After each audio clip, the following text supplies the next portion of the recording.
Welcome to the BEASTwriter podcast. I am your host, Ryan Sakamoto, and today we're going to be discussing the trade involving the Seattle Seahawks and the Cincinnati Bengals. So let's get started. For those who don't know, the trade was involving player Carlos Dunlap from the Cincinnati Bengals. He was disgruntled with his lack of playing time in Cincinnati, and as a result, he's now being shipped to the Seattle Seahawks in exchange for magic beans. I'm joking. You guys get the draft day reference.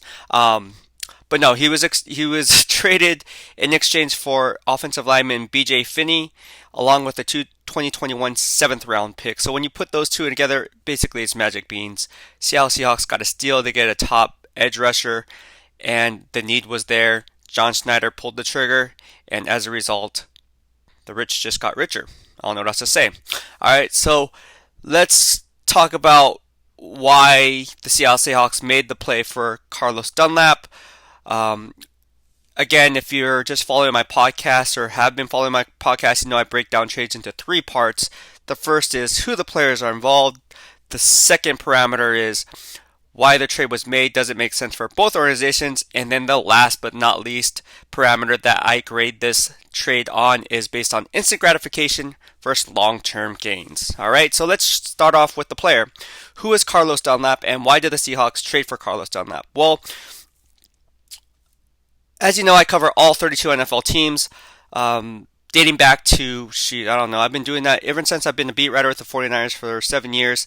I've always followed the entire NFL because my thinking is if you're going to provide knowledge and insight and analysis and predictions on the team that you're covering, you better be well-rounded in all 31 other NFL teams. Otherwise, how do you have anything to gauge with if you can't compare one team from the next? You're just solely watching one team. So I've been doing this since, even before covering the Niners, I've been doing this, and now Steelers for Sports Illustrated, and now both of them, and now 32 NFL teams. But I've been doing this ever since I was a kid. And what I mean by kid, I mean dating back to middle school. Started covering the draft in 1999 was my first year covering the draft. For those who are that old, you guys remember there was a magazine that was out, a monthly magazine.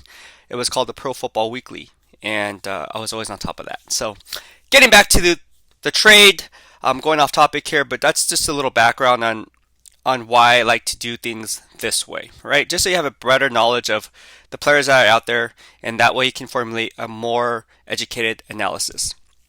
All right, but why Carlos Dunlap? Why didn't the Seattle Seahawks make a trade for Everson Griffen? I thought Everson Griffen may have been on their board. However, when watching the game last year, I believe that Carlos Dunlap was auditioning for the Seattle Seahawks without even knowing it. The season opener last year in 2019 goes all the way back, and he had one hell of a game. I actually covered that game when the Bengals took on the Seattle Seahawks up in Seattle, and Carlos Dunlap had a perfect grade. By me in terms of run support. He graded 10 out of 10.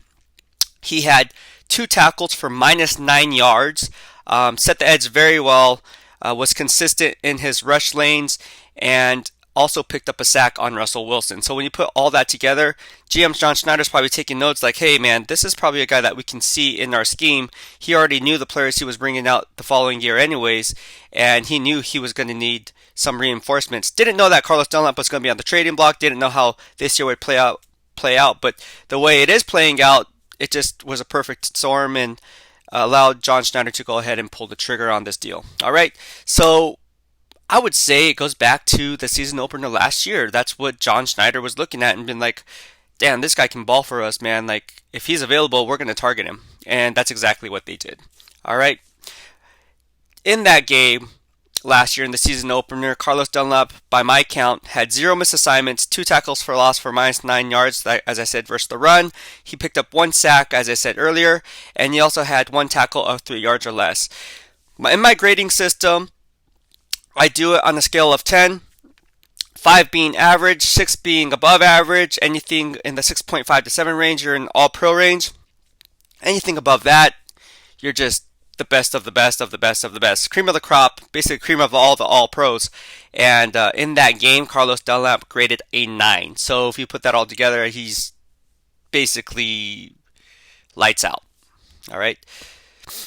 All right, so what does Carlos Dunlap bring to the table? Well, as I've been saying all along in this podcast, he's a good edge rusher, right? He converts speed to power. He has long arms, and allows him to keep blockers at bay. When you have a long arm length like that, you're allowing yourself to play half man all the time. Half man making your target smaller and being able to get to the quarterback a lot faster. All right, his physique, I would be comparing it to much like Aldon Smith.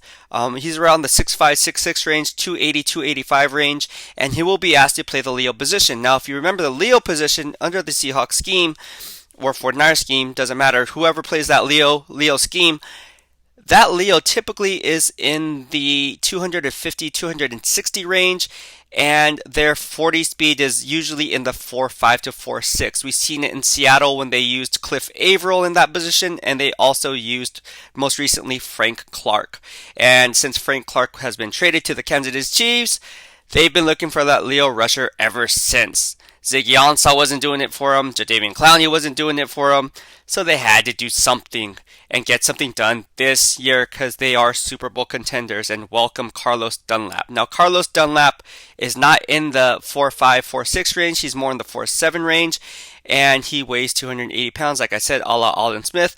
But a lot of times what you see in the 40 does not always convert to what you see on the field. And what I see when I'm analyzing Carlos Dunlap is the speed converts, but converts at a faster conversion rate. So what I mean by that is he's smart enough to be able to use his speed to his advantage, and he takes long strides, much like Aldon Smith. But what I'm noticing is he's always flying around the football. He plays sideline to sideline. He goes back and forth. He's really a perfect player for this scheme, and I think Seattle Seahawks fans are going to love him and really, really learn to appreciate how much the Leo position is coveted under that scheme, because that's been missing all year long. And when you add a player of Carlos Dunlap's caliber in terms of rushing the passer, that's just going to do wonders to that back end of the defense and that secondary. All right, so Carlos Dunlap, I feel like, was a steal of a trade. They basically got him for nothing. He's very consistent in his rush lanes, and he's the He's the Cincinnati Bengals all-time sacks leader with 82.5 sacks. So that in itself says more than enough that you need to know that about what he brings to the table, which is an edge rusher. And here's some food for thought. Since 2013, he's never recorded less than 7.5 sacks. That's consistency. Consistency is key in the NFL, guys, and that's pretty damn consistent. Since 2013, he's never recorded anything less than 7.5 sacks. That's pretty damn good, if you ask me. On the Cincinnati Bengals, who have nobody on that defensive line for many years, aside from Geno Atkins.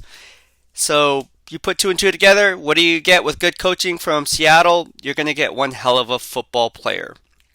All right, one man's trash is another man's treasure, and all I have to say about that is I fully expect him. I tweeted it out earlier today that he would have a similar impact to Yannick Ngakoue from the Baltimore Ravens.